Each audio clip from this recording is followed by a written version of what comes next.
गरीब स्कूल छात्र की कहानी। एक छोटे से गांव के कोने में 12 साल का लड़का रघु रहता था।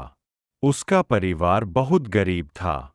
उसके पिता मजदूरी करते थे और माँ दूसरों के घरों में काम करती थी। रघु पर अपने 3 छोटे भाई बहनों की जिम्मेदारी भी थी। लेकिन इन सब मुश्किलों के बावजूद वह एक सपना देखता था, पढ़ाई करके एक दिन बड़ा आदमी बनना और अपने परिवार को गरीबी से बाहर निकालना। रघु का स्कूल गांव से 4 किलोमीटर दूर था। हर सुबह वह बिना जूते चप्पल के पथरीले रास्तों पर चलता हुआ स्कूल जाता।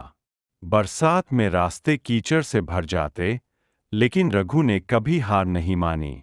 उसका स्कूल बैग एक पुरानी, फटी हुई थैली थी और उसकी किताबें भी पुरानी और जर्जर थीं। स्कूल में उसके अध्यापक ने उसकी मेहनत और लगन को देखा। एक दिन गणित के शिक्षक ने उसे अपनी पुरानी किताबें और एक नई नोटबुक दी। यह उसके लिए किसी खजाने से कम नहीं था। दिन भर स्कूल और घर के कामों के बाद रात को रघु लालटेन की हल्की रोशनी में पढ़ाई करता। कई बार लालटेन का तेल खत्म हो जाता, तो वह चांदनी रात के सहारे पड़ता। उसकी माँ उसे आराम करने को कहती, लेकिन रघु का हौसला कभी कम नहीं हुआ। एक दिन स्कूल में विज्ञान प्रतियोगिता हुई। रघु ने अपनी मेहनत और ज्ञान के दम पर पहला स्थान हासिल किया।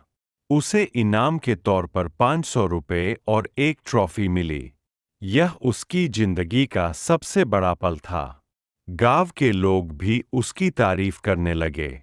रघु की इस लगन और प्रतिभा को देखकर एक स्थानीय एनजीओ ने उसकी उच्च शिक्षा का खर्चा उठाने का फैसला किया।